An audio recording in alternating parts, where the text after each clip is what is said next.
The text message arrived at exactly 9:47 a.m. as I sat in the parking lot of Riverside Family Court, my hands gripping the steering wheel so tightly my knuckles had turned white. "Sorry, babe, emergency at work. Can't make it to support you today. You understand. Love you." I stared at the screen in disbelief, reading the words over and over, as if they might somehow rearrange themselves into something that made sense. Ryan had begged me to come with him to his custody hearing, said he needed my moral support, that seeing a stable relationship would help his case. Now, 20 minutes before we were supposed to walk into that courtroom together, he was abandoning me like I was nothing more than an inconvenience. Before we jump back in, tell us where you're tuning in from, and if this story touches you, make sure you're subscribed, because tomorrow, I've saved something extra special for you. I'm Jessica Martinez, and 6 months ago I thought I was living in a fairy tale. At 28, I had finally found what I believed was the love of my life in Ryan Blackwood, a successful real estate developer with charm that could light up any room. We met at a networking event for young professionals in Riverside County, and within weeks he had swept me into a whirlwind romance that felt like something out of a movie. Ryan was everything I thought I wanted: handsome, successful, confident, and seemingly devoted to making me happy. He drove a sleek black BMW, lived in a beautiful house in Willow Creek Estates, and had a way of making me feel like the most important person in the world when he focused his attention on me. What I didn't fully understand at the time was that Ryan came with significant baggage in the form of an ongoing custody battle with his ex-wife Amanda Chen. When he first mentioned it, he painted himself as the victim of a bitter woman who was trying to keep him from his 8-year-old daughter Sophie out of spite. According to Ryan, Amanda was unstable, vindictive, and using their child as a weapon against him.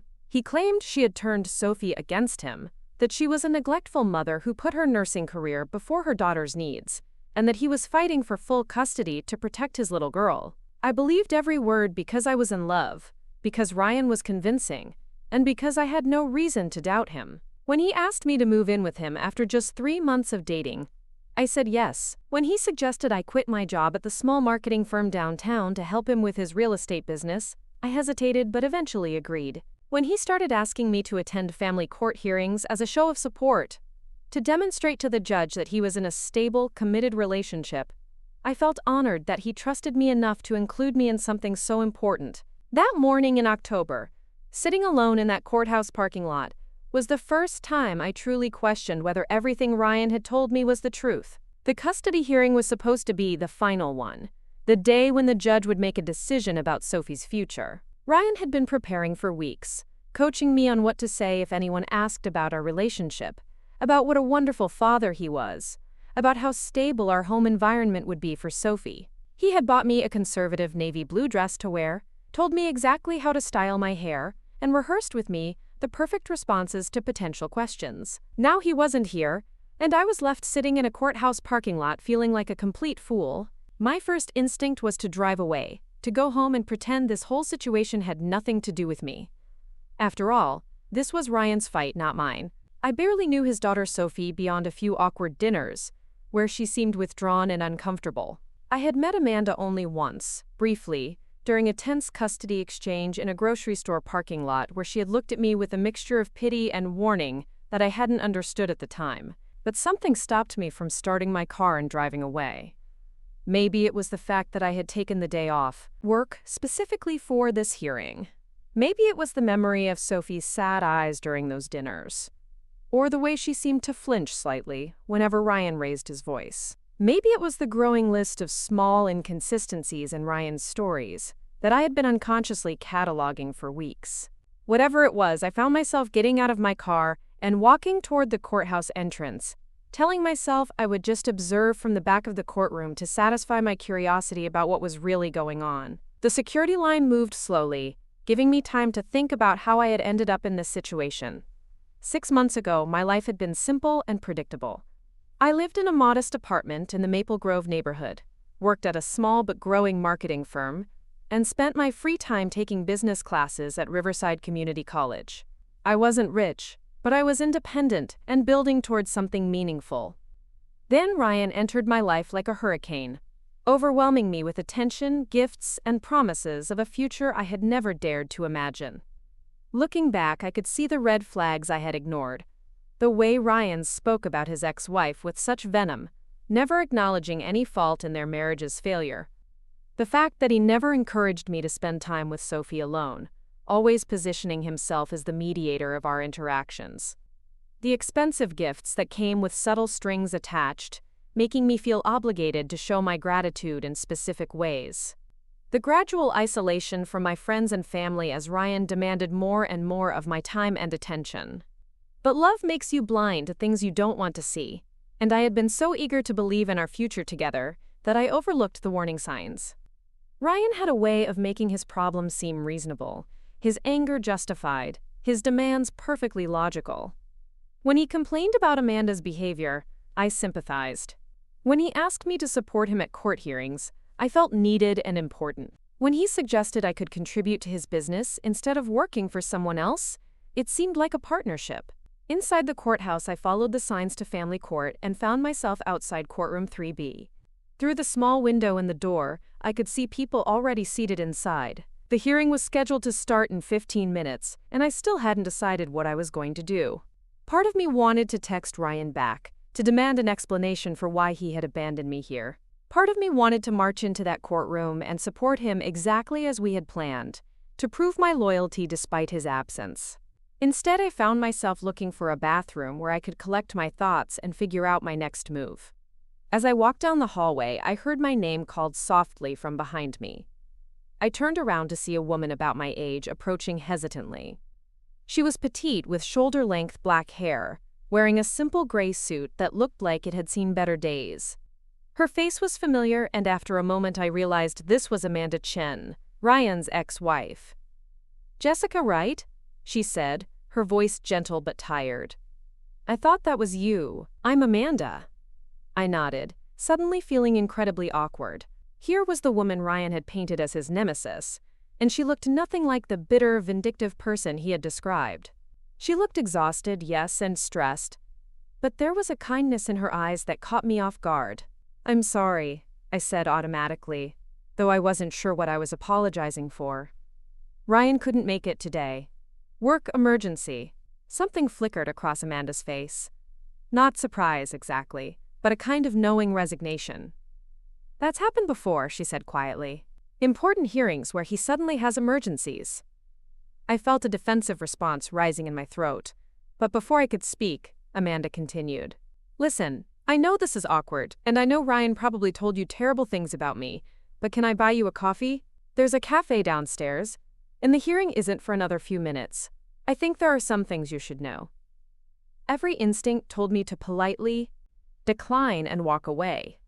This was Ryan's ex-wife, after all, and surely anything she wanted to tell me would be biased against him. But there was something in her manner, a genuine concern that seemed to be directed toward me, rather than motivated by anger toward Ryan. Against my better judgment, I found myself nodding. The courthouse cafe was small and nearly empty, just a few vending machines and some plastic tables near the windows. Amanda bought us both coffee from the machine, and we sat down at a table in the corner where we could speak privately. For a moment, neither of us said anything, both uncertain how to begin such an unusual conversation. "How long have you been with Ryan?" Amanda finally asked. 6 months, I replied, then added defensively. "We live together. He's asked me to help with his business." Amanda nodded slowly, her expression sad rather than judgmental. "He moves fast. We were engaged after 4 months, married after 8. I thought it was romantic at the time." I shifted uncomfortably in my chair.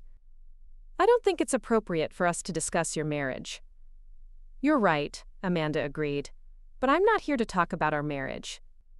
I'm here to talk about Sophie, and about some things I wish someone had told me before I got in too deep."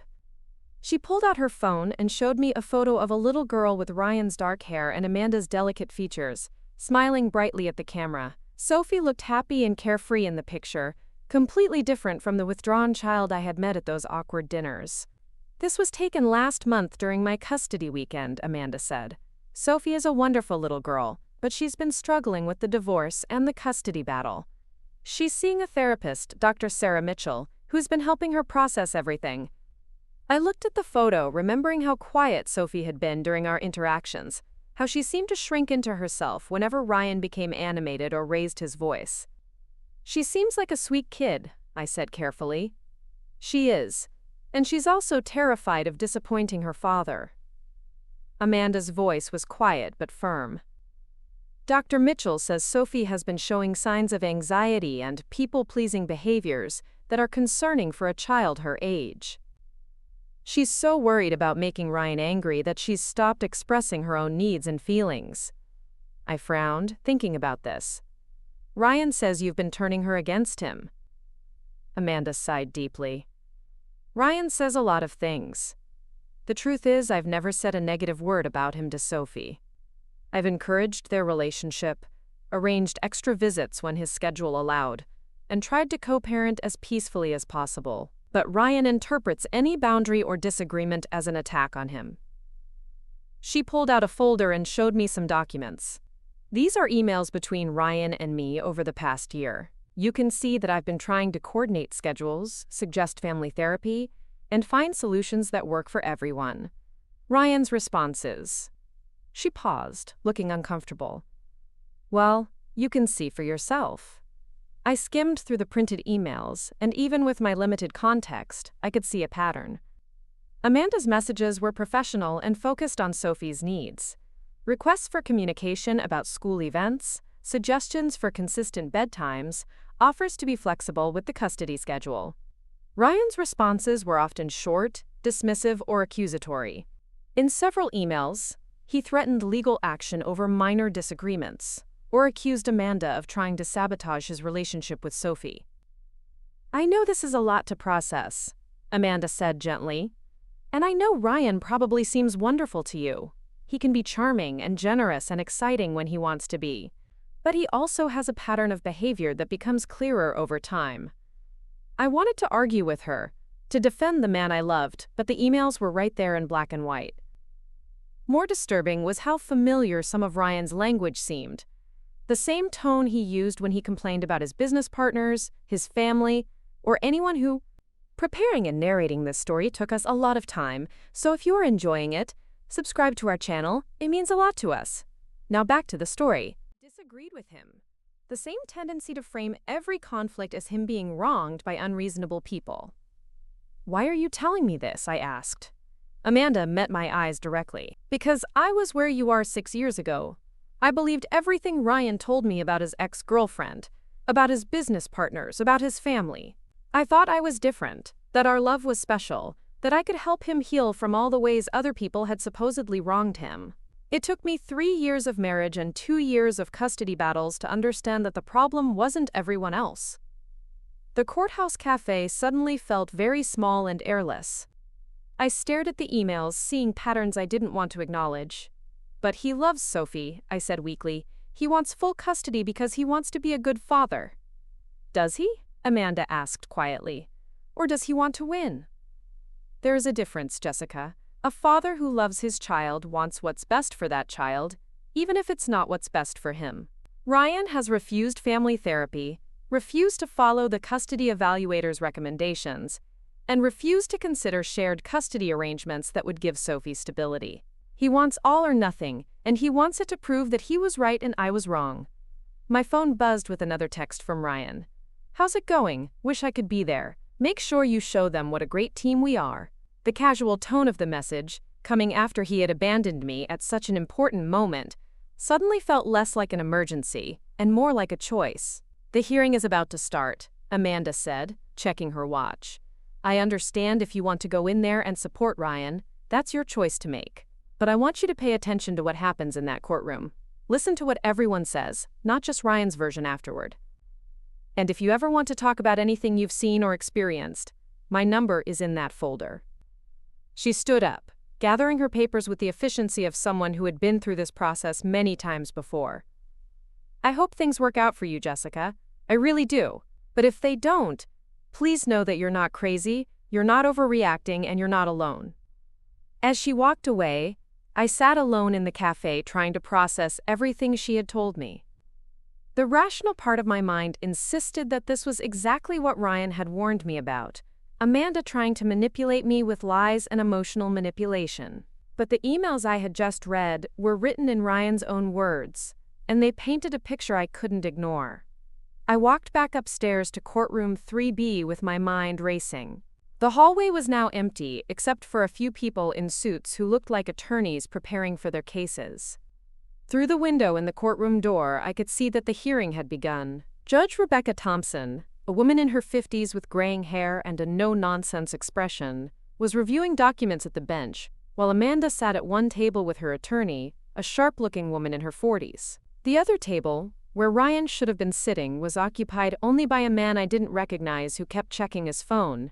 I slipped into the back row of the courtroom as quietly as possible, hoping to observe without drawing attention to myself. The man at Ryan's table was speaking to the judge, explaining that his client had been unavoidably detained by a work emergency, but that he was prepared to proceed with the hearing.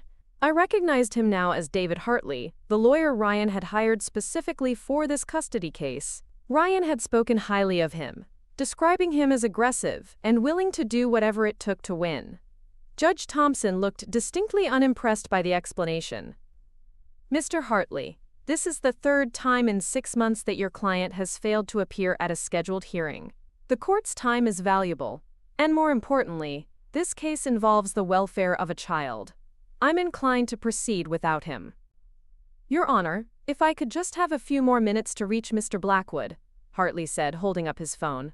"I'm sure he'll be here momentarily." "You have 5 minutes, the judge replied curtly. "If Mr. Blackwood isn't here by then, we'll proceed with the petitioner's case." As Hartley stepped outside to make his call, I found myself studying Amanda more closely. She sat perfectly still next to her attorney, her hands folded in her lap, but I could see the tension in her shoulders. This wasn't the bitter, vindictive woman Ryan had described. She looked like someone who was exhausted from fighting a battle she never wanted to fight in the first place. Her attorney, whose nameplate read Lisa Park, was organized and professional as she arranged documents on the table. She leaned over to whisper something to Amanda, who nodded and took a deep breath. Whatever was about to happen, they were prepared for it in a way that suggested this wasn't their first time dealing with Ryan's absence. Hartley returned, looking frustrated and embarrassed. "Your Honor, I've been unable to reach my client. However, I am prepared to proceed with the scheduled hearing and represent his interests." Judge Thompson made a note on her papers. "Very well. Ms. Park, please proceed with your opening statement." Lisa Park stood up with calm confidence.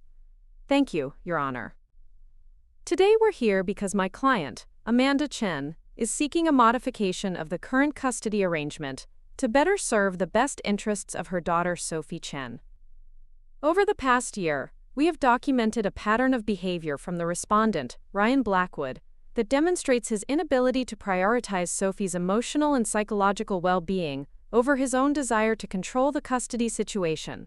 She gestured to a stack of documents on her table. "We have evidence including missed visitations, failure to communicate about Sophie's medical and educational needs, and concerning behavior that has resulted in Sophie requiring therapy to cope with anxiety related to custody exchanges. We also have testimony from Dr. Sarah Mitchell, Sophie's therapist, who will speak to the impact this ongoing conflict has had on Sophie's mental health."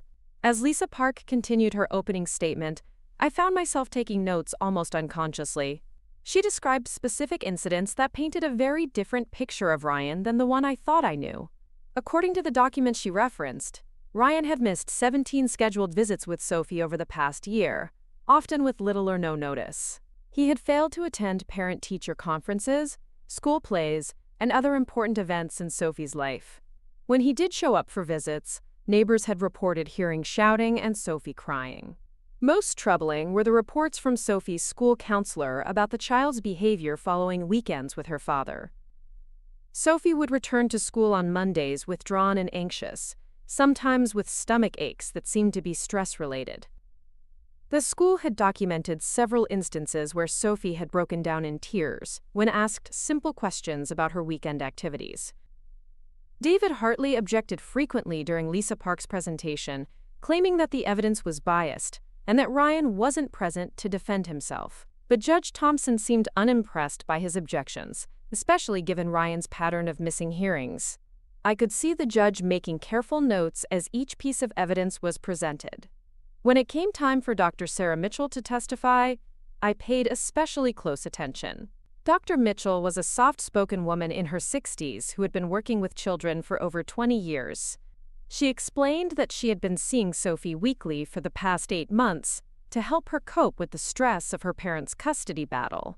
Sophie is a bright, sensitive child who desperately wants to please both of her parents, Dr. Mitchell testified. However, she has developed significant anxiety around custody exchanges and visits with her father. She often expresses fear that she will say or do something wrong that will make him angry. This level of anxiety is concerning for a child her age and suggests that the current custody arrangement is not in her best interest. Hartley cross-examined Dr. Mitchell aggressively, trying to suggest that Amanda had coached Sophie to say negative things about Ryan. But Dr. Mitchell remained calm and professional, explaining that her observations were based on Sophie's behavior and emotional responses, not on anything the child had been told to say. In my professional opinion, Dr. Mitchell concluded, Sophie would benefit from a more stable custody arrangement that reduces conflict and allows her to maintain a relationship with both parents without the current level of stress and anxiety. As the hearing continued, I found myself thinking about my own interactions with Sophie. The little girl I had met during those dinners with Ryan had indeed seemed anxious and eager to please. I had attributed it to shyness around a new person, but now I wondered if there was more to it. I remembered how Sophie had jumped slightly when Ryan raised his voice telling a story, how she had apologized profusely when she accidentally spilled her drink, how she had asked permission before speaking even about innocent topics like school or her friends. The most damning testimony came from Michelle Torres, a social worker who had conducted a home study as part of the custody evaluation. She had visited both Amanda's apartment and Ryan's house, observing how Sophie interacted with each parent in their respective environments. During my visit to Ms. Chen's home, Torres testified, Sophie was relaxed and natural. She showed me her room, talked freely about her friends and activities, and interacted with her mother in a way that seemed comfortable and genuine. The home environment was stable, child-focused and nurturing. She paused and consulted her notes before continuing. My visit to Mr. Blackwood's home was quite different. Sophie seemed tense and overly careful about her behavior. She asked permission before touching anything, spoke only when directly addressed, and appeared to be constantly monitoring her father's mood. The home environment, while materially comfortable, did not seem to be set up with the child's needs in mind. Hartley objected strenuously to this testimony, arguing that it was subjective and biased. But Torres had conducted hundreds of these evaluations over her career, and her professional observations carried significant weight with the judge. As I listened to all of this testimony, I felt like I was learning about a completely different person than the Ryan I thought I knew. The man these witnesses described was controlling, unpredictable, and more concerned with winning than with his daughter's well-being. It was a portrait that was starting to align with some of the behavior I had witnessed, but explained away.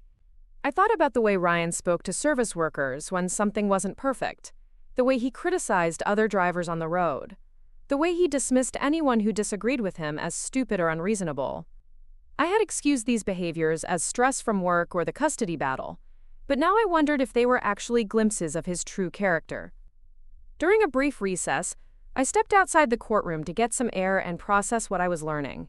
The hallway was busy with people coming and going from various hearings, but I found a quiet corner where I could think. My phone had been buzzing with messages from Ryan throughout the hearing, but I hadn't looked at them.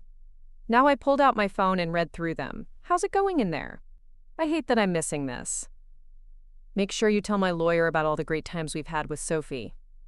Amanda's probably putting on a show for the judge. Don't let her fool you. Can't wait to celebrate tonight when this is all over. The casual tone of his messages, combined with what I was learning in the courtroom, created a cognitive dissonance that was becoming harder to ignore. If this hearing was as important as Ryan had claimed, if Sophie's future was really at stake, how could he be so cavalier about missing it? And why was he so confident about the outcome when the evidence being presented seemed overwhelmingly against him? When the hearing resumed, it was time for Hartley to present Ryan's case. Without his client present, the lawyer struggled to provide compelling testimony.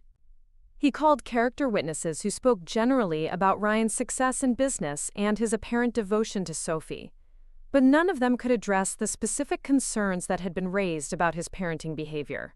The most revealing moment came when Hartley tried to argue that Amanda was an unfit mother because of her work schedule as a nurse. He claimed that her long shifts and weekend work meant she couldn't provide adequate care for Sophie. But Lisa Park was prepared for this attack.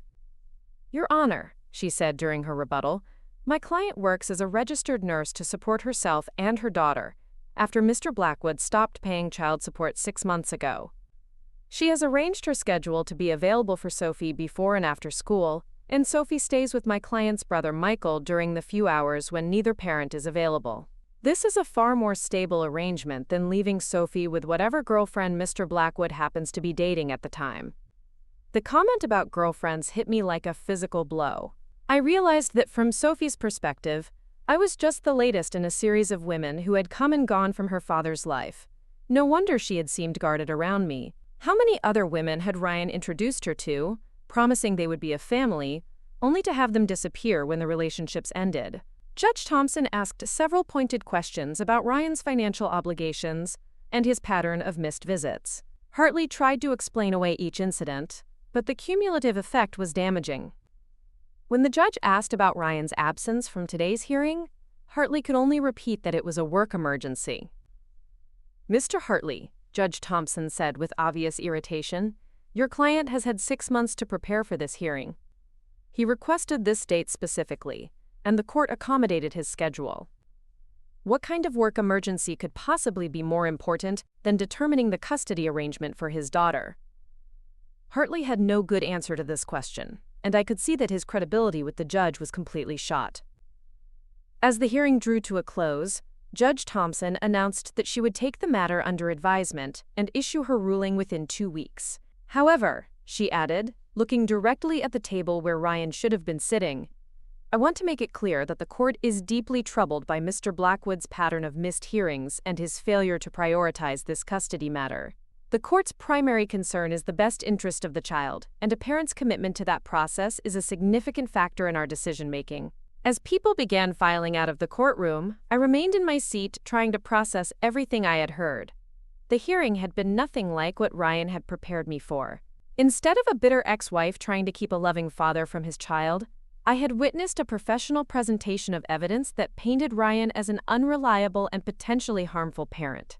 Amanda and her attorney were packing up their materials when Amanda noticed me still sitting in the back row. She approached me cautiously, as if unsure whether I would be receptive to conversation. "Thank you for staying for the whole hearing," she said quietly. "I know that couldn't have been easy for you." I looked up at her, this woman I had been prepared to dislike based on Ryan's descriptions. "Is all of that true? The missed visits? The missed support payments? All of it?" Amanda's expression was sad but not vindictive. I kept hoping things would get better, that Ryan would realize Sophie needed consistency and stability more than she needed him to win. But every attempt at communication or compromise was treated as an attack on him. She pulled a business card from her purse and handed it to me. "This is Dr. Mitchell's card. If you ever want to understand more about how this kind of conflict affects children, she's an excellent resource. And this," she handed me another card, "is for a support group for women who are dealing with difficult relationship situations." I went to a few meetings after my divorce, and it helped me understand that I wasn't crazy. I took the cards without really looking at them, still too overwhelmed to think clearly. What happens now? We wait for the judge's decision. Based on how the hearing went, I'm hopeful that we'll get a custody arrangement that prioritizes Sophie's stability and emotional well-being. But Ryan has the right to appeal any decision he doesn't like, so this might not be over. As Amanda left the courtroom with her attorney, I finally allowed myself to read the messages that had been accumulating on my phone from Ryan. In addition to the casual updates he had been sending during the hearing, there were now several messages asking how things had gone and when I would be home. "Babe, hearing should be over by now. How did it go? My lawyer said he thinks it went well. Amanda probably made herself look crazy like usual. Can't wait to hear all about it. Pick up some champagne on your way home. The disconnect between Ryan's confident assumptions and what had actually happened in that courtroom was so complete that I started to wonder if we had been talking about the same case. How could he be so sure his lawyer had handled things well when he hadn't even been there? How could he assume Amanda had made herself look bad when all the evidence presented had been professional and well documented? I sat in my car in the courthouse parking lot for nearly an hour, trying to make sense of everything I had learned. The Ryan described in that courtroom was not the man I thought I was in love with, but the details were too specific and too well documented to be fabricated. Multiple professionals, therapists, social workers, school counselors, had all observed the same concerning patterns. More troubling was the realization that some of those patterns were visible in my own relationship with Ryan, if I was honest about them. The way he dismissed anyone who disagreed with him, the way he painted himself as the victim in every conflict, the way he expected me to support him without question even when I had concerns or reservations. I thought about the job I had quit to help with his business, only to find that my role seemed to consist mainly of running personal errands and being available whenever he needed emotional support. I thought about how I had gradually lost touch with my friends, because Ryan always had reasons why their advice was bad or their influence was negative. I thought about how he had moved me into his house so quickly, making me financially dependent on him in a way that had seemed romantic at the time but now felt strategic. As I finally drove home, I made a decision that surprised me with its clarity. I wasn't going to immediately confront Ryan about what I had learned, or demand explanations for the discrepancies between his version of events and what I had witnessed in court. Instead, I was going to start paying attention in a way I hadn't before. I was going to watch and listen and document, the way Amanda had apparently been doing for months. When I arrived at Ryan's house, I had stopped thinking of it as our house sometime during the drive. He was waiting for me with a bottle of champagne and an expectant smile. "So how did it go? Did you see how crazy Amanda acted? I bet the judge saw right through her."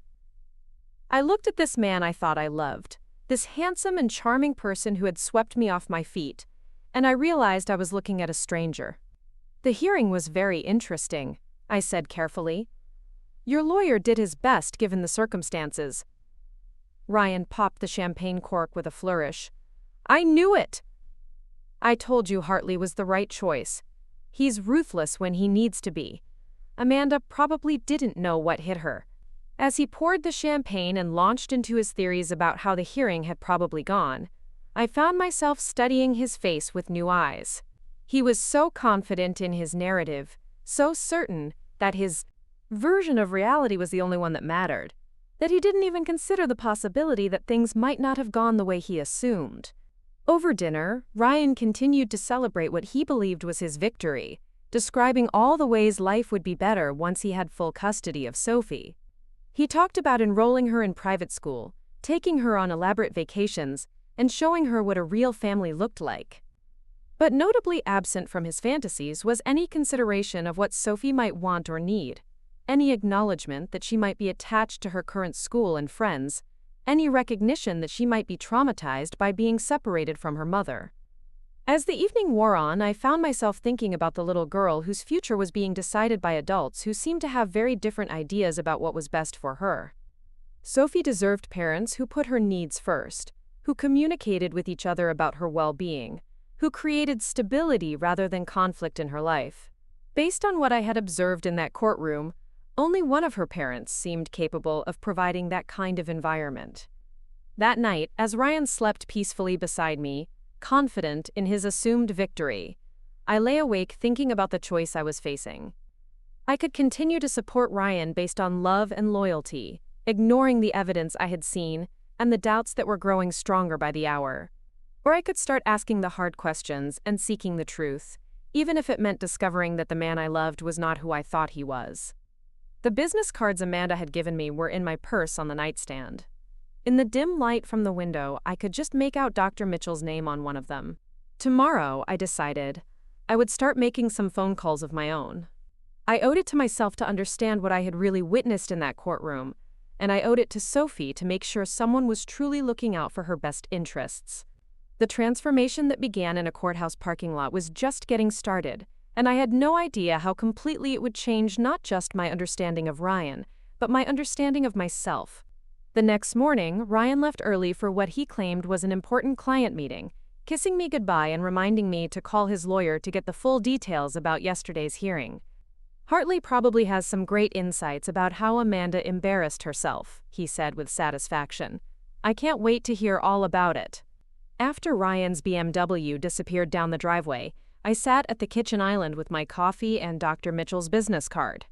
It was barely 8 o'clock, too early to call a therapist's office, but I found myself staring at the card as if it might provide answers to questions I was still learning how to ask. The morning light streaming through the windows of Ryan's perfectly appointed kitchen felt different somehow, less warm and welcoming than it had just 2 days ago. I spent the morning researching Dr. Sarah Mitchell online, learning about her credentials and approach to child therapy. Her website included articles about helping children cope with divorce and custody disputes, and the more I read, the more I understood why her testimony had been so damaging to Ryan's case. Dr. Mitchell specialized in identifying and treating anxiety disorders in children, particularly those caused by family conflict and inconsistent parenting. When 9 o'clock arrived, I gathered my courage and dialed her office number. The receptionist was professional, but cautious when I explained that I was calling about Sophie Chen's case. "Dr. Mitchell generally doesn't discuss her patients with anyone outside the immediate family," she said. "May I ask what your relationship is to Sophie?" I hesitated, unsure how to describe my position. "I'm dating Sophie's father, Ryan Blackwood. I was at the custody hearing yesterday, and I'm trying to understand some of the things I heard there." There was a pause before the receptionist responded. "Let me speak with Dr. Mitchell and see if she's available to talk with you. Can I have your contact information?" Dr. Mitchell called me back within an hour, her voice warm but cautious. "Jessica, thank you for reaching out. I understand you have some questions about Sophie's situation. Before we talk, I need to be clear that I can't share specific details about my sessions with Sophie, but I can discuss general information about how custody disputes affect children." "I appreciate that," I said, settling into the living room chair where I had spent so many evenings listening to Ryan's version of his custody battle. "Yesterday in court, you talked about Sophie having anxiety related to custody exchanges. Can you help me understand what that looks like in a child her age?" Dr. Mitchell was quiet for a moment before responding. "Children Sophie's age are very perceptive about adult emotions and conflict, even when adults think they're hiding it well. When a child is consistently exposed to tension, unpredictability, or emotional volatility, they often develop hypervigilance as a coping mechanism. They become experts at reading moods and adjusting their behavior to avoid triggering negative reactions." As she described these behaviors, I found myself thinking about my own observations of Sophie during our dinners together. The way she had watched Ryan's face constantly, the way she had seemed to hold her breath when he spoke, the way she had apologized repeatedly for minor mistakes that any normal 8-year-old would make without thinking twice. "Dr. Mitchell," I said carefully, "what would it look like if a child was afraid of disappointing a parent? Not just normal worry about getting in trouble, but real fear." That's a very perceptive question. Children who develop what we call performance anxiety around a parent often show several specific behaviors. They might ask permission for things that don't require permission, like getting a drink of water or going to the bathroom. They might over-apologize for minor accidents or mistakes. They might become very quiet and compliant, even when asked about their own preferences or opinions. Every behavior she described matched something I had observed in Sophie, but at the time I had interpreted these things as shyness or good manners. Now I was beginning to understand that what I had seen might have been fear disguised as politeness. "In your professional opinion," I asked, "what happens to children who live with this kind of anxiety long-term?" Dr. Mitchell's sigh was audible through the phone. "It can have lasting effects on their ability to form healthy relationships, set appropriate boundaries, and trust their own judgment. Children who grow up walking on eggshells often become adults who struggle with self-advocacy and confidence. That's why early intervention is so important. After we hung up, I sat in the quiet house trying to reconcile what I had learned with my feelings for Ryan. The man I loved was charming, successful, and had made me feel special and desired in ways I had never experienced before. But the man described by the professionals who worked with his daughter was someone who created anxiety and fear in a child who should feel safe and loved. My phone rang, interrupting my thoughts. The caller ID showed Maria Santos, my best friend from college, who now worked as a paralegal at a family law firm across town. Maria and I had been close until Ryan started taking up more of my time, and I realized with guilt that I hadn't spoken to her in weeks. "Jessica, I was hoping you'd pick up," Maria said, her voice warm with genuine affection. "I heard through the legal community grapevine that there was a custody hearing yesterday involving Ryan Blackwood. Someone mentioned seeing you there. How are you doing?" I felt a rush of emotion at hearing my friend's voice, particularly her immediate concern for my well-being, rather than curiosity about the legal proceedings. "Maria, I'm so glad you called. Yesterday was really confusing, and I could use a friend's perspective on some things. Want to meet for lunch? I have a break between appointments around noon. We could go to that little place near the courthouse where we used to study for the paralegal certification exam." The suggestion of meeting near the courthouse felt appropriate somehow, as if the legal system had become the backdrop for whatever transformation I was experiencing. "I'd love that. I have so much to tell you." Corner Cafe on Main Street was exactly as I remembered it from our college days, with mismatched chairs and the smell of fresh bread that had made it our favorite study spot.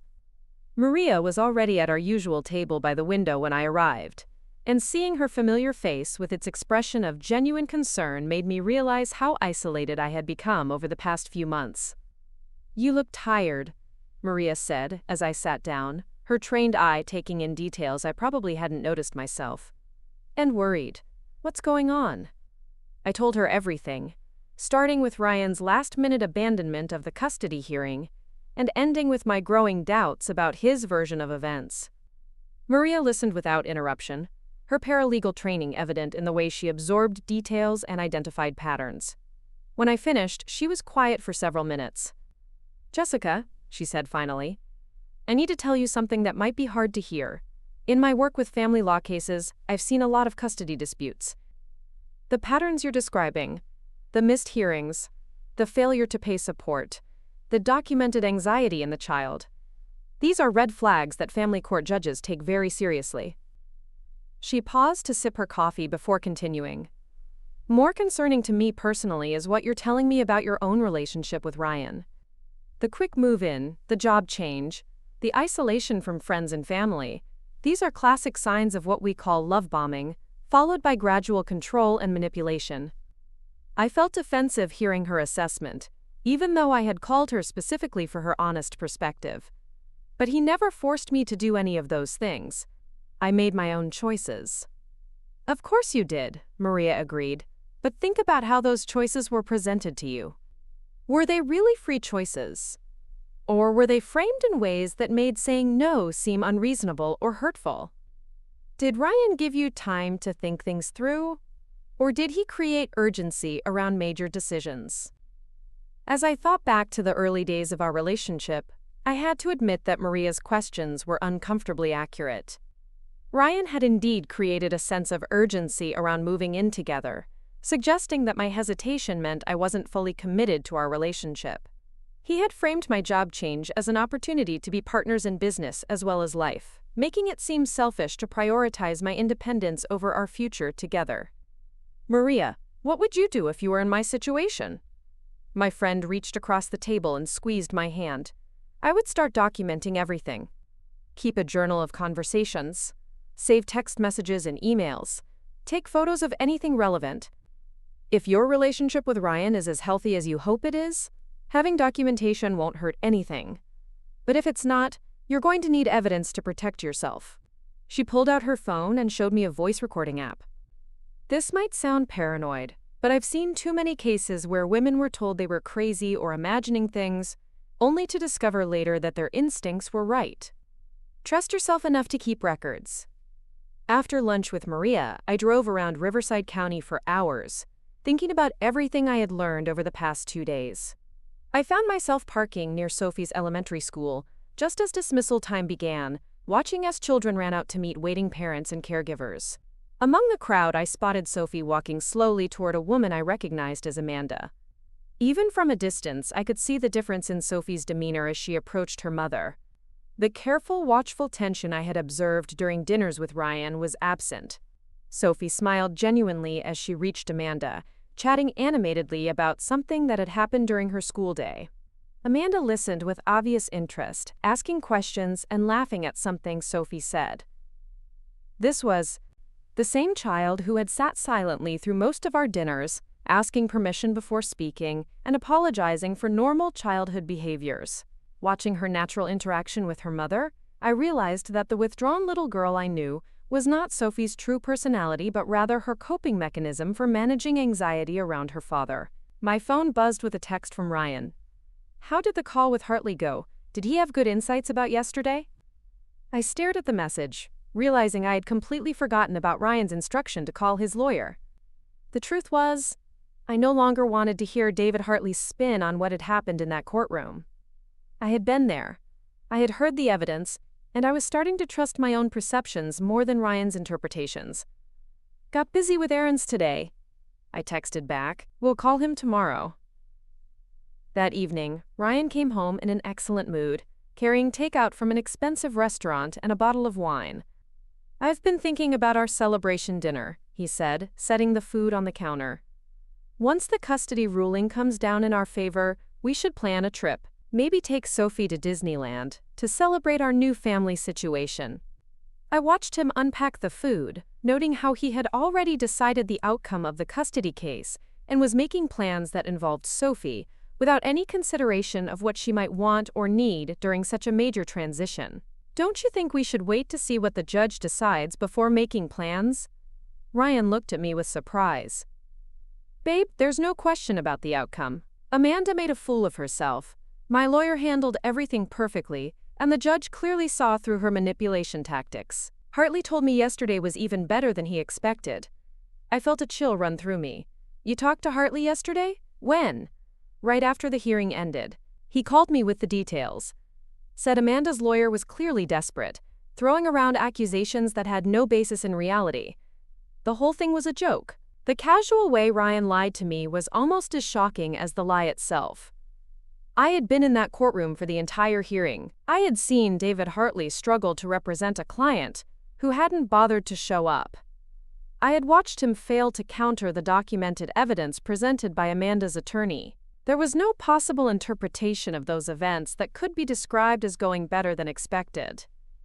"What specific accusations did Hartley say Amanda's lawyer made?" I asked, testing to see how far Ryan would take his fabrication. Ryan waved his hand dismissively. "Oh, the usual stuff. Claims about missed visits, made-up stories about Sophie being upset, lies about financial issues. You know how bitter ex-wives operate. They'll say anything to make the father look bad." I nodded and made appropriate sounds of agreement, but internally I was cataloging every lie. Ryan wasn't just spinning the truth or putting a positive interpretation on events. He was creating an entirely fictional version of what had happened, one that bore no resemblance to reality. More disturbing was how easily and confidently he told these lies, as if he genuinely believed his own fabrications. Over dinner, Ryan continued to elaborate on his fantasy version of the custody hearing, describing dramatic moments that had never occurred, and victories that existed only in his imagination. With each embellishment, I felt myself detaching further from the man I thought I had been in love with. This wasn't the behavior of someone who was optimistic or putting a positive spin on a difficult situation. This was the behavior of someone who was completely divorced from reality. "Jessica, you seem quiet tonight," Ryan said, reaching across to touch my hand. "Are you okay? I know yesterday was a lot to process, seeing Amanda at her worst and everything." I looked into his eyes, searching for some sign that he knew he was lying. some indication that this was a strategy rather than delusion. But I saw only the same charming confidence that had attracted me to him in the first place, now twisted into something. Wednesday evening at the Riverside Community Center, in a small room with fluorescent lighting and folding chairs arranged in a circle. I had called the number on Amanda's card that morning, speaking with a woman named Helen, who had gently explained that the group welcomed anyone dealing with difficult relationship situations, regardless of whether they were currently married, divorced, or simply trying to understand their circumstances better. "We're not here to tell anyone what to do," Helen had said. "We're here to provide a safe space where people can share their experiences and realize they're not alone."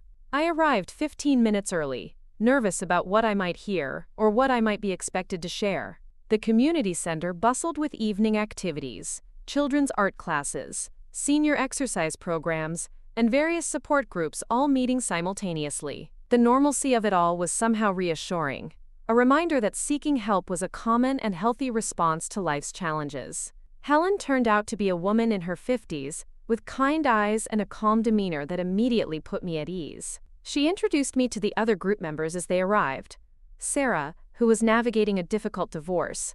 Monica, who was trying to understand why her adult daughter had cut off contact. And Jennifer, who was dealing with a controlling boyfriend she wasn't sure how to leave. "Tonight, we have Jessica joining us for the first time," Helen said as we settled into our chairs. "Jessica, would you like to share what brought you here, or would you prefer to listen for tonight?" I had rehearsed what I might say during the drive over, but sitting in that circle of women, who had clearly been through their own struggles, the careful words I had planned seemed inadequate. Instead, I found myself telling the truth in a way I hadn't even admitted to myself. "I think I'm in love with someone who might not be the person I thought he was," I said quietly. 2 days ago, I went to a custody hearing with him, and everything I heard there contradicted everything he had told me about his situation. Now I'm questioning whether anything he's told me has been true.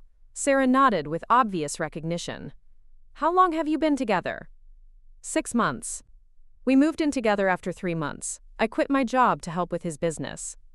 As I said it out loud, I realized how those facts sounded to someone outside the situation. "Fast timeline," Monica observed gently. "Did you feel pressured to make those decisions quickly, or did they feel natural at the time?" I thought about Ryan's urgency around moving in together, his persuasive arguments about why I should leave my job, the way he had framed hesitation as a lack of commitment. At the time, it felt romantic, like he was so sure about us that he didn't want to wait. But looking back, I never really had time to think things through independently. Jennifer leaned forward slightly. "What made you start questioning things?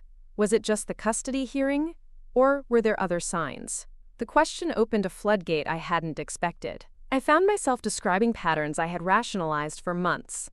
Ryan's need to control our social calendar, his criticism of my friends and family, his insistence on managing our finances because he was better with money, his tendency to dismiss my concerns or opinions when they conflicted with his preferences. "He has an explanation for everything," I said, feeling frustrated even as I spoke. When I bring up something that bothers me, he either has a logical reason why I'm wrong, or he turns it around so that I end up apologizing for being unreasonable. "That's called gaslighting," Helen said matter-of-factly. "It's a form of manipulation where someone makes you question your own perceptions and memories.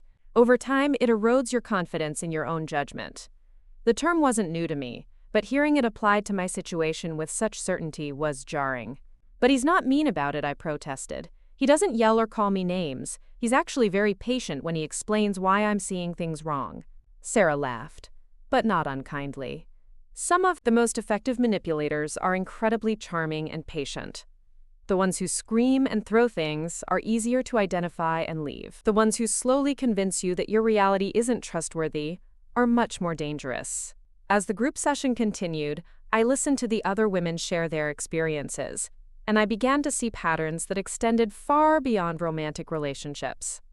Monica described how her ex-husband had gradually isolated her from her family by finding fault with every family gathering and creating conflicts that made her choose between him and them. Jennifer talked about how her boyfriend constantly moved the goalposts on their relationship, promising commitment while finding reasons why the timing wasn't quite right. "The hardest part," Jennifer said, "is that they're not wrong about everything. They mix truth with manipulation. so you can't dismiss everything they say. My boyfriend really is under a lot of stress at work. I really do have some flaws that need work. But somehow, everything always becomes about what I need to change to make things better. Her words resonated deeply with me. Ryan often pointed out areas where I could improve: my tendency to overthink decisions, my need for reassurance in social situations, my habit of spending too much time on my phone. These criticisms weren't entirely unfair, but I was beginning to realize that healthy partners help you grow without making you feel fundamentally flawed. When the session ended, Helen approached me as I was gathering my things. "How are you feeling? That was a lot to process for your first meeting." "Overwhelmed," I admitted. "But also relieved, I think. It helps to know that other people have experienced similar things." "Would you be interested in some additional resources?" Helen asked, pulling out a small notebook. "There are some books and websites that might help you understand these relationship dynamics better, and if you decide you need legal advice or support services, I can provide those contacts as well." I took the list she handed me, noting titles like "Why Does He Do That?" and "The Gift of Fear." The fact that such resources existed in abundance suggested that my situation was far from unique, though that realization was both comforting and disturbing. Driving home from the support group, I felt simultaneously empowered and terrified. The conversation had given me vocabulary for experiences I hadn't known how to articulate, but it had also confirmed my growing suspicion that my relationship with Ryan was fundamentally unhealthy. The question now was what I intended to do with this knowledge. Ryan was waiting for me when I got home, sitting at the kitchen island with his laptop open and papers spread around him. "How was your evening?" he asked without looking up from his screen. "You said you were going to see Maria, right?" I had indeed told him I was meeting my friend, a half-truth that now felt like my first small act of self-protection. "It was good to catch up with her," I said, which was technically accurate even though we hadn't met that evening. "Good," Ryan said absently, still focused on his work. "I'm going to be busy for the next few hours. Got some contracts to review before tomorrow's meeting." I was grateful for his distraction, as it gave me time to process the evening without having to perform normalcy. In the bedroom, I Googled some of the resources Helen had mentioned, reading articles about emotional manipulation and psychological abuse. The more I read, the more I recognized patterns in my own relationship. One article described something called intermittent reinforcement, the way that unpredictable rewards and punishments create stronger psychological bonds than consistent treatment. I thought about how Ryan would be incredibly attentive and loving for days at a time, then become critical or distant without warning. The contrast made the good times feel more precious and made me work harder to avoid triggering the bad times. Another article discussed isolation tactics used by controlling partners. I realized that Ryan had never explicitly forbidden me from seeing my friends or family, but he had consistently found reasons why their advice was misguided, their influence was negative, or their timing was inconvenient. Over time, I had simply stopped making plans with other people to avoid the subtle conflicts that always seemed to arise. My phone buzzed with a text from Maria. "Hey, how are you doing? Been thinking about our conversation yesterday," I typed back quickly. "Actually wondering if you're free for coffee tomorrow morning. I have some things I'd like to run by you." Her response was immediate. "Of course. Want to meet at our usual place around 10? As I confirmed the plans with Maria, I heard Ryan ending his phone call in the other room. A few minutes later, he appeared in the bedroom doorway looking pleased with himself. "Good news," he said, sitting on the edge of the bed. "Just got off the phone with Hartley. He says Judge Thompson is known for taking her time with custody decisions, but all the signs point to a ruling in our favor. Apparently, Amanda's desperation really showed yesterday." I nodded and made appropriate sounds of interest, but I was studying Ryan's face as he spoke. He seemed to genuinely believe what he was saying, which was somehow more disturbing than if he had been consciously lying. Either he was an exceptionally skilled actor, or he had constructed an alternate reality where his version of events was the only truth that mattered. "When do you think we'll hear something?" I asked. "Hartley thinks within the next week or two. The judge probably wants to review all the evidence, but the outcome is pretty clear. Once it's official, we can start planning our new life as a real family." The casual way he assumed Sophie would seamlessly integrate into our life without any consideration of her own feelings or adjustment needs, reinforced everything I had learned about his inability to prioritize his daughter's well-being over his own desires. Over the next few days, I found myself documenting conversations and incidents with new awareness. When Ryan criticized my choice of restaurant for a dinner reservation, I noted how he framed his disapproval as concern for my reputation rather than simple preference. When he questioned why I needed to meet Maria for coffee, I observed how he made his suspicion seem like protective care rather than controlling behavior. Most tellingly, I started paying attention to how Ryan talked about other people. Everyone who disagreed with him or failed to meet his expectations was described in terms that suggested fundamental character flaws rather than simple differences of opinion.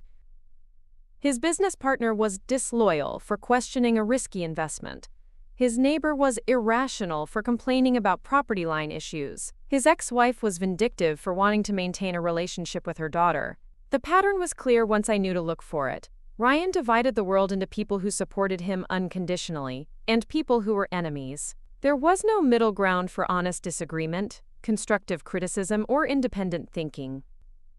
My coffee meeting with Maria the next morning provided an opportunity to test some of these new insights. I described the support group meeting and the resources I had been reading, watching my friend's face carefully for her reaction. "I'm proud of you for seeking outside perspectives," Maria said immediately. "That takes courage, especially when you're in the middle of a situation that's hard to see clearly." "But what if I'm overreacting?" I asked. "What if these relationship issues are normal growing pains, and I'm pathologizing them because I'm scared of commitment?" Maria set down her coffee cup and looked at me directly. "Jessica, in all the years I've known you, you've been one of the most level-headed, rational people in my life. You don't overthink or create drama. If you're questioning your relationship, there's probably a good reason for it." She pulled out her phone and showed me a text message. "Look, I wasn't going to mention this because I didn't want to interfere, but yesterday I got explicitly forbidden me from seeing my friends or family. But he had consistently found reasons why their advice was misguided, their influence was negative, or their timing was inconvenient.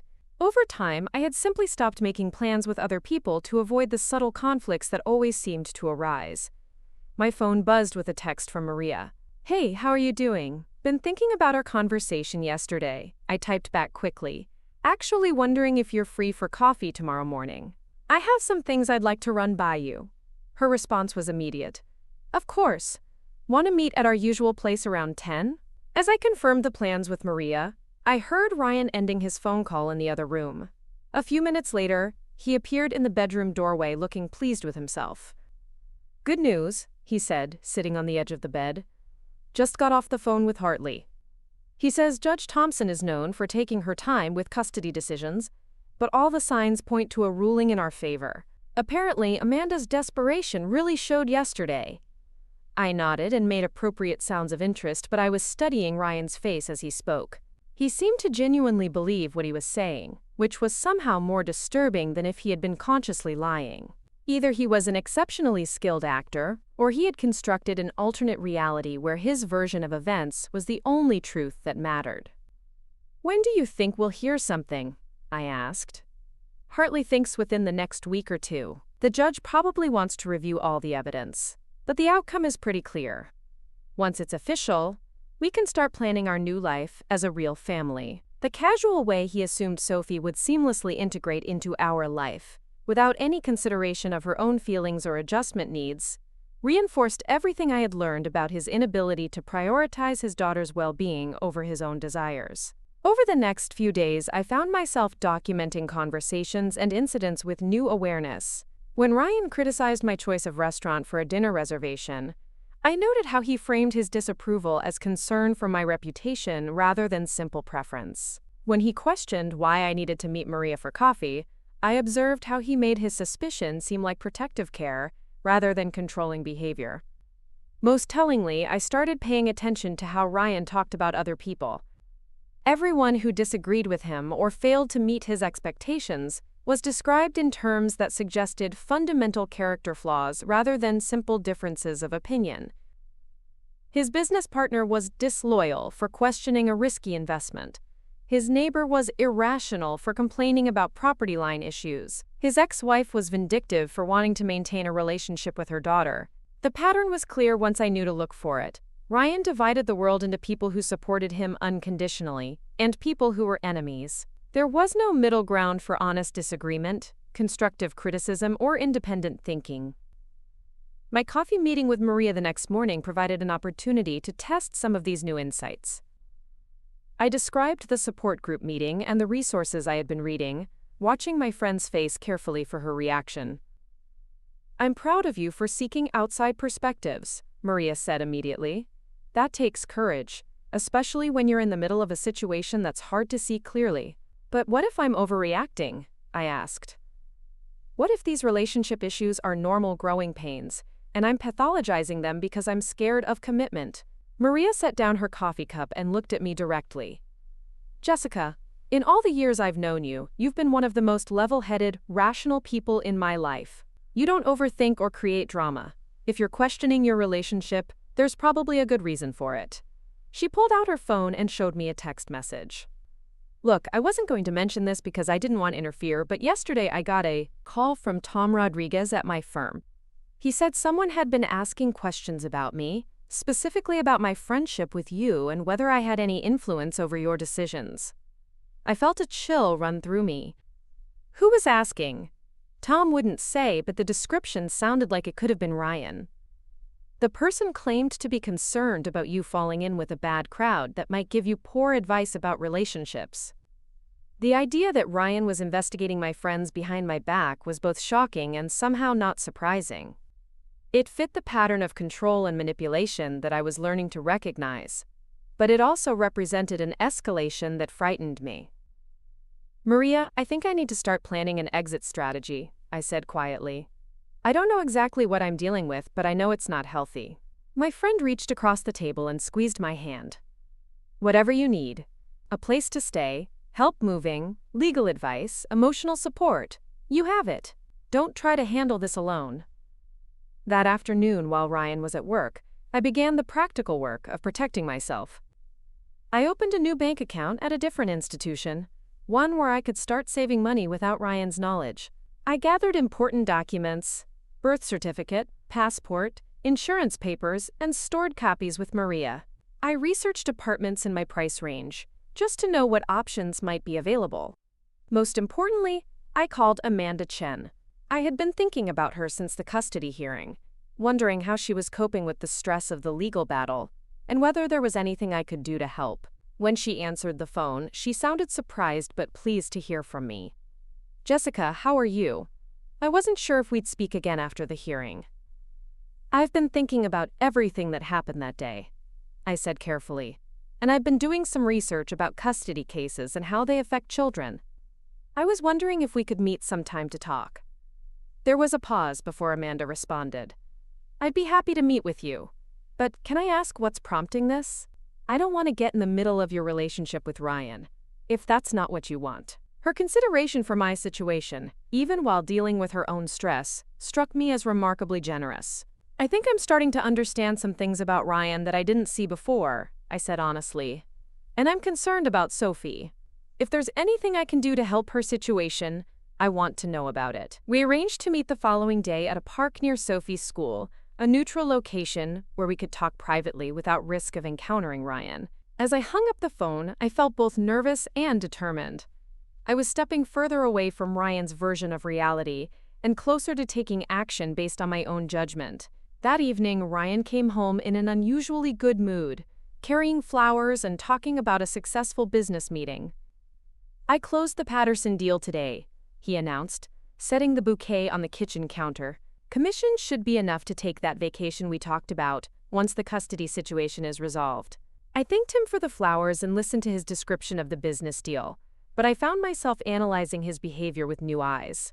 The timing of this grand gesture, coming after I had been spending more time away from the house and asking subtle questions about his accounts of events, seemed strategically chosen rather than spontaneous. "Actually," Ryan continued, "I was thinking we should start planning the vacation now.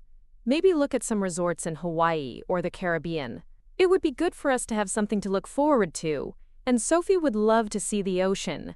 The casual inclusion of Sophie in vacation plans, despite the fact that she was currently living with her mother and the custody case was still pending, demonstrated Ryan's continued assumption that he would get everything he wanted regardless of legal realities or his daughter's needs.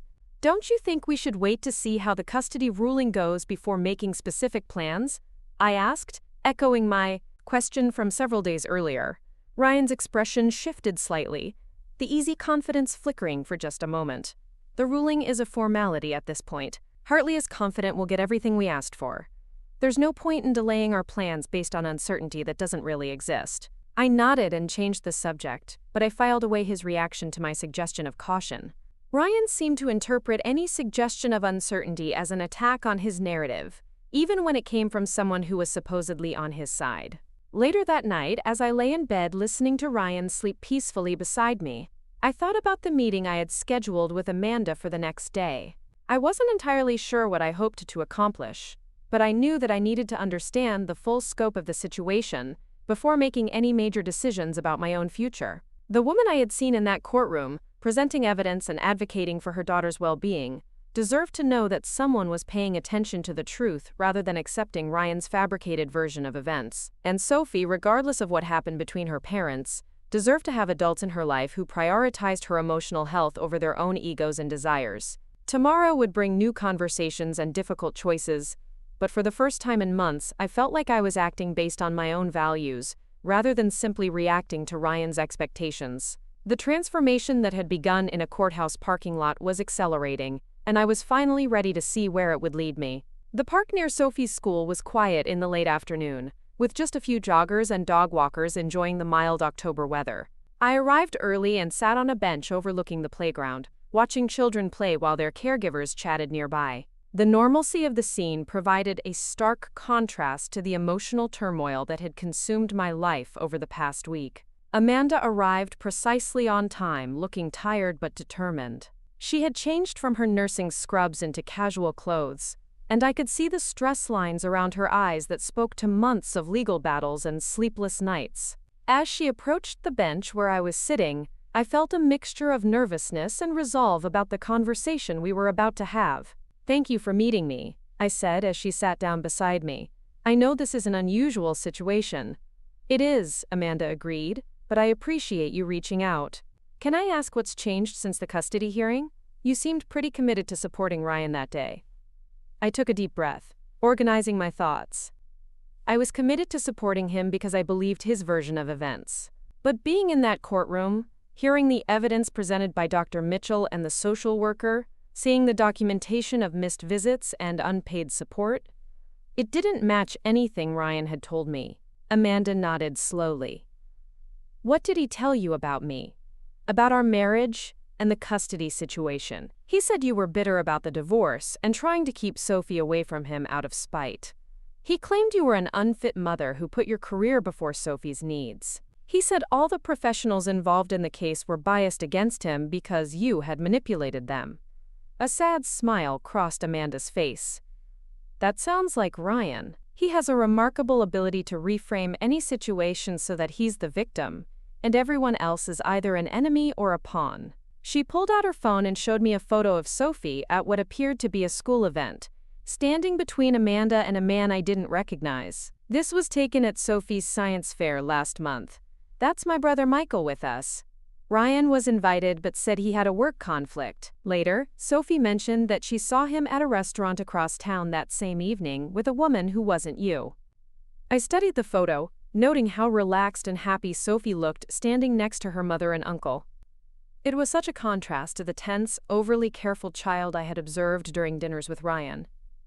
He told me he never missed Sophie's school events. "Ryan tells a lot of people a lot of things," Amanda said gently. "The question is, what are you going to do with the information you're learning now?" Before I could answer, my phone buzzed with a text from Ryan. "Where are you? Thought you'd be home by now." The message felt intrusive and demanding, especially given that I was an adult who didn't need to account for every moment of my time. "That's him, isn't it?" Amanda observed, noting my expression as I read the message. "He's been asking more questions about where I go and who I see," I admitted. At first I thought it was sweet that he was interested in my day, but now it feels more like surveillance. Amanda was quiet for a moment before speaking. Jessica, I need to tell you something that might be difficult to hear. You're not the first woman Ryan has brought around during our custody battle.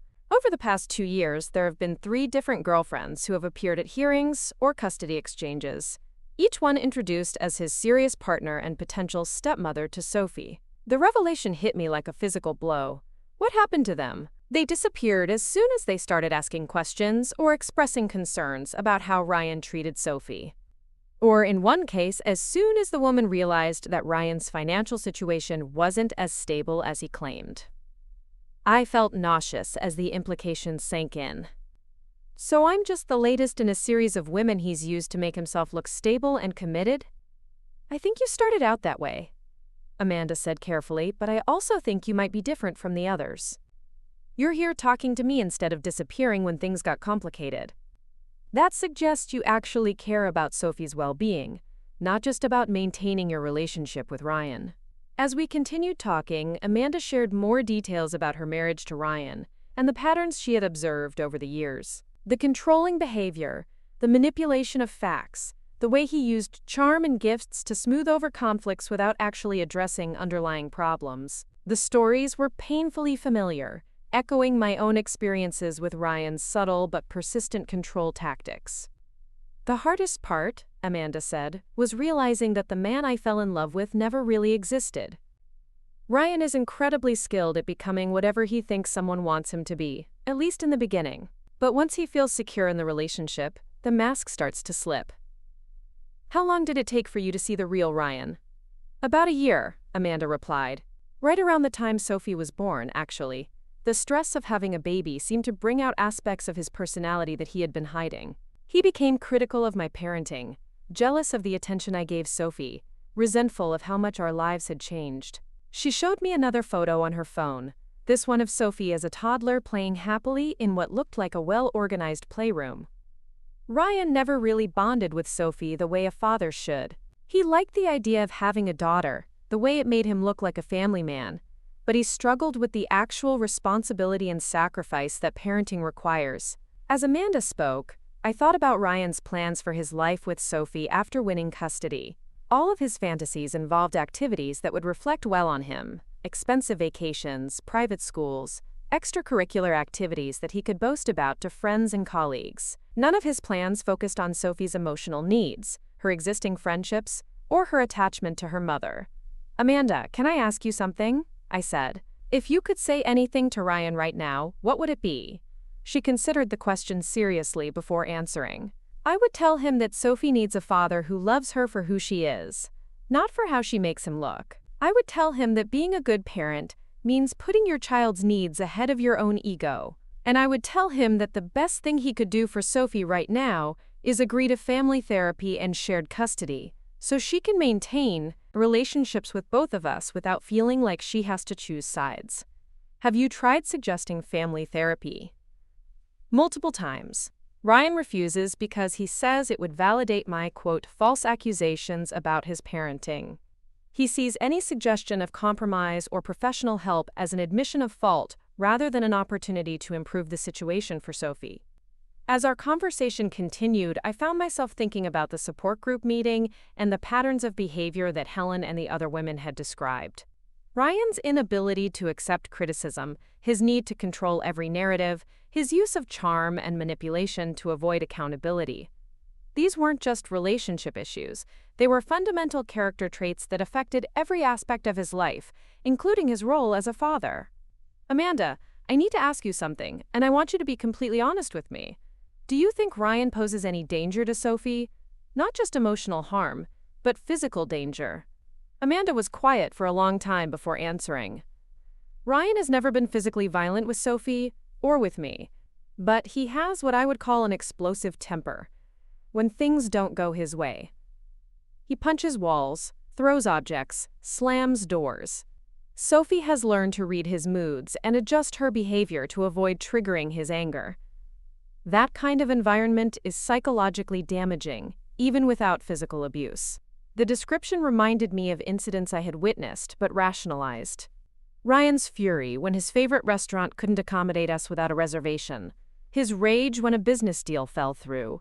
His tendency to blame external forces for his emotional reactions. I had attributed these outbursts to stress, but Amanda was helping me understand them as patterns of poor emotional regulation that affected everyone around him. "What can I do to help?" I asked finally. "Is there anything that would strengthen your case or help Sophie's situation?" Amanda looked surprised by the question. "You would be willing to testify about what you've observed?" "If it would help Sophie, yes. I've been documenting some of Ryan's lies about the custody hearing, and I'm starting to understand that his version of events doesn't match reality." "Jessica, that could be incredibly valuable. If you're willing to provide an affidavit about Ryan's statements regarding the hearing, about his behavior towards Sophie during your visits, about any concerning patterns you've observed, it could make a significant difference in the judge's decision." The idea of testifying against Ryan felt like crossing a line from which there would be no return. But as I thought about Sophie's anxious behavior during our dinners, about the contrast between Ryan's claims and the evidence presented in court, about his pattern of lying and manipulation, I realized that protecting a child's well-being was more important than maintaining loyalty to someone who had been deceiving me for months. "I'll do it," I said firmly. "Whatever Sophie needs, I'll help provide." Amanda's eyes filled with tears. "Thank you. You have no idea how much this means to me, and how much it could help Sophie." We spent the next hour discussing specifics.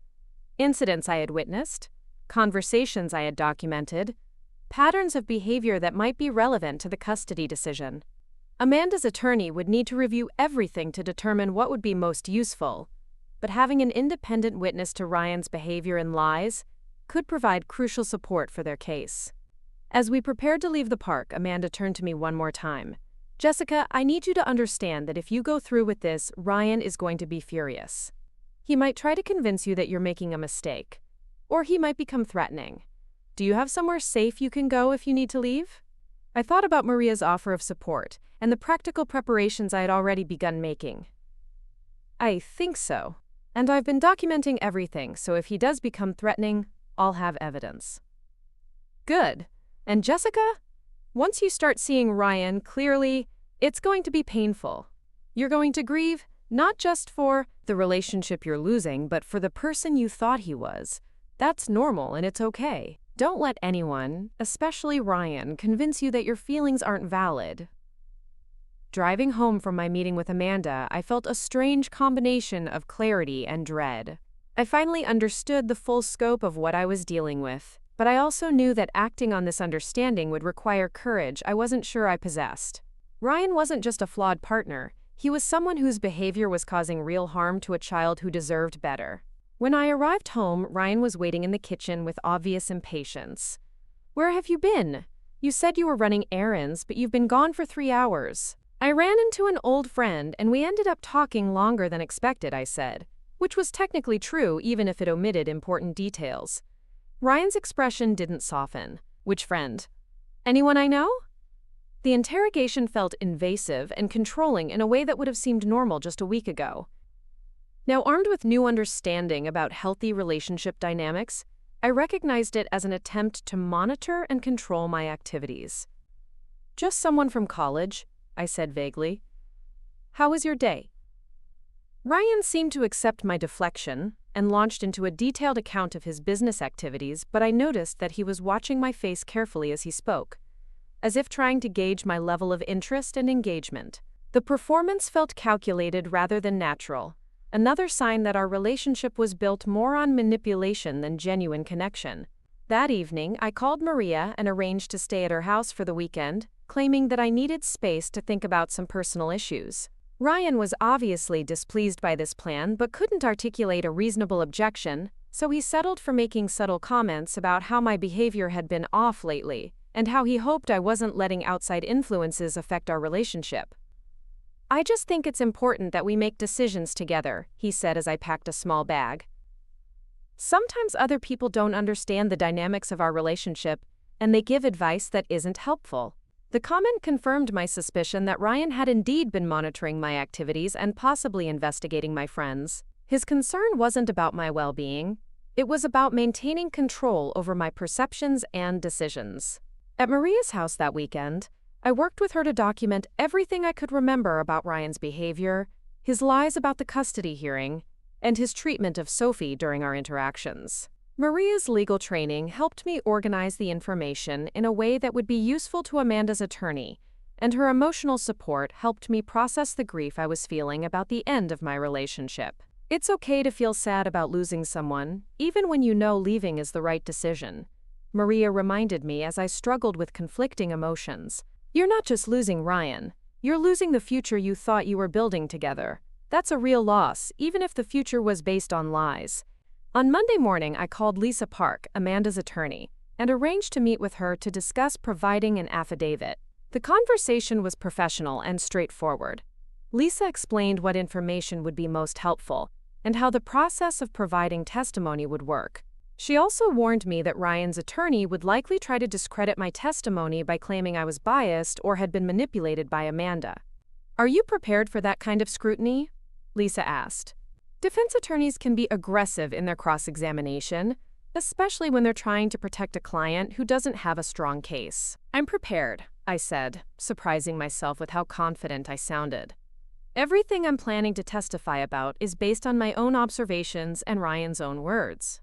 I have documentation to support my statements." The affidavit process took several days to complete, during which I stayed at Maria's house and avoided contact with Ryan except for brief text messages claiming I needed space to deal with family issues. His responses grew increasingly frustrated and demanding, providing additional evidence of his controlling tendencies that I was able to include in my documentation. When the affidavit was finally complete and submitted to the court, I knew there was no going back. I had officially aligned myself with Amanda and Sophie's interests rather than Ryan's desires, and I had provided evidence that could significantly impact the custody decision. The only remaining question was how to handle the inevitable confrontation with Ryan when he learned what I had done. The opportunity came sooner than expected.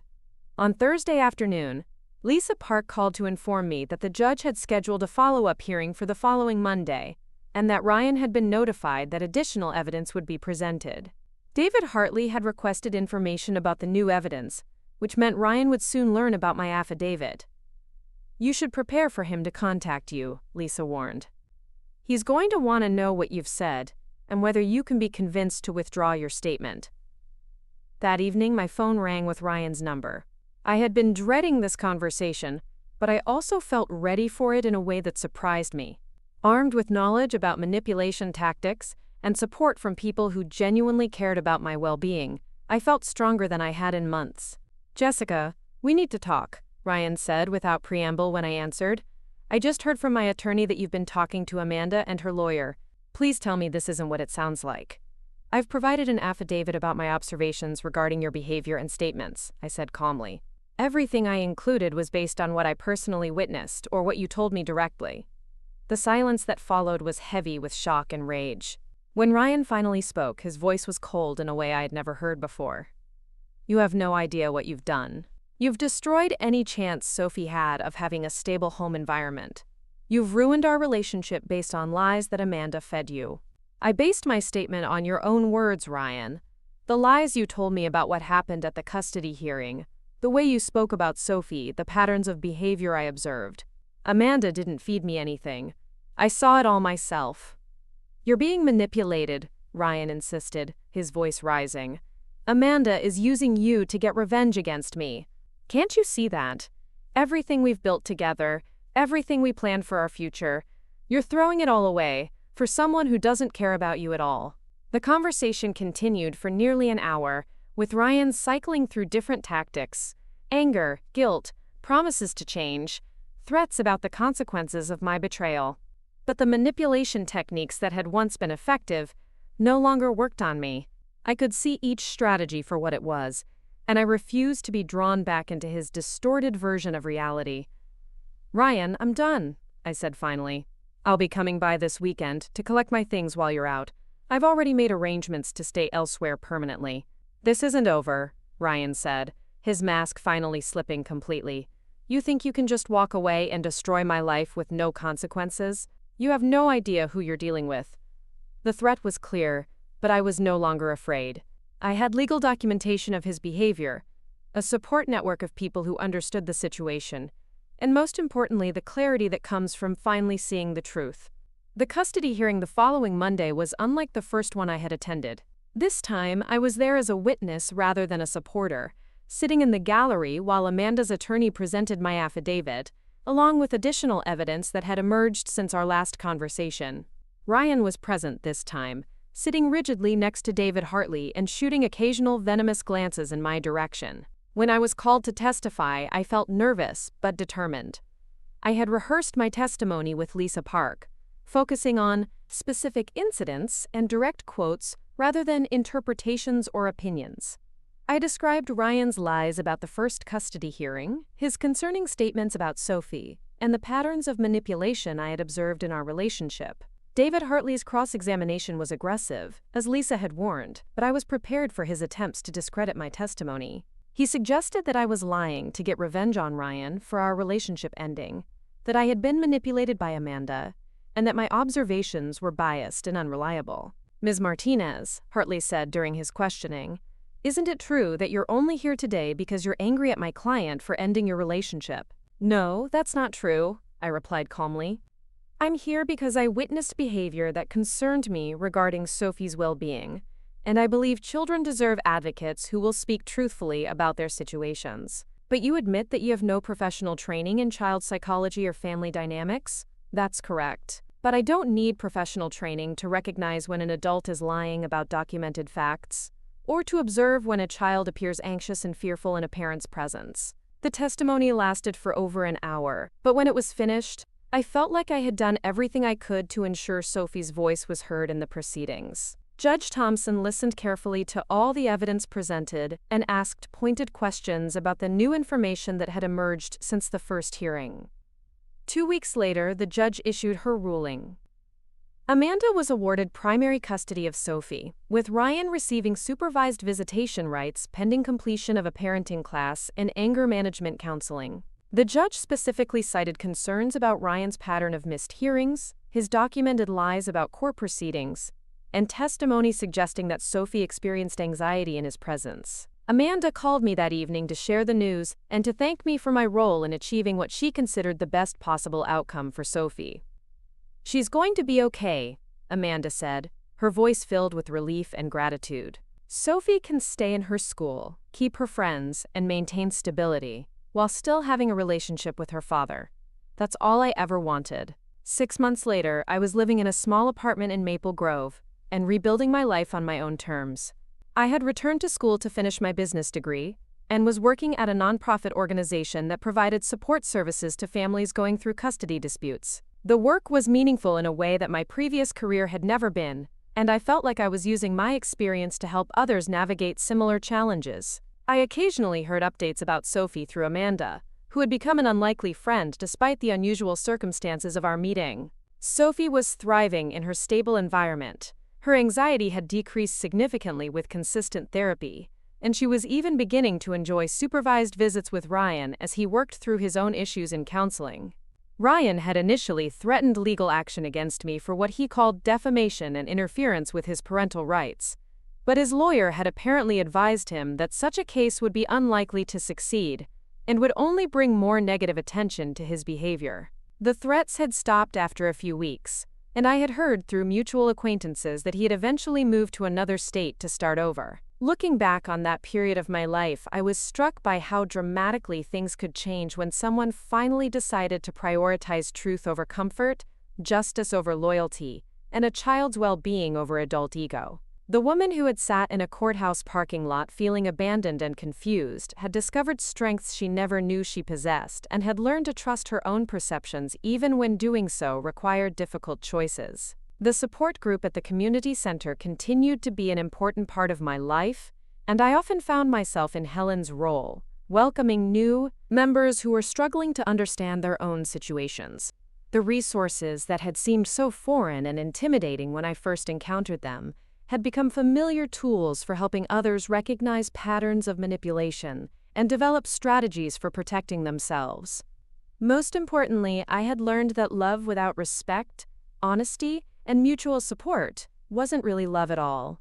It was a performance designed to meet someone else's needs, while gradually eroding your own sense of self. Real love, I discovered, created space for growth, encouraged independent thinking, and prioritized the well-being of the most vulnerable people in any situation. Sophie had taught me that sometimes the most important thing an adult can do is simply tell the truth, even when that truth is inconvenient or painful for other adults.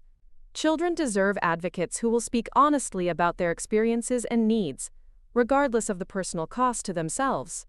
As I settled into my new life, built on authentic relationships and honest communication, I realized that the courthouse parking lot where my transformation had begun was just a few miles from where I now lived and worked.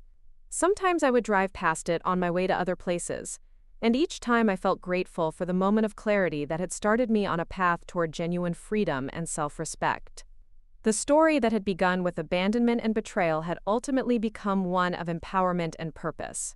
Most importantly, it had helped ensure that one little girl would grow up knowing that there were adults in the world who would prioritize her well-being over their own convenience, and that the truth was always worth fighting for, even when it required extraordinary courage to speak it.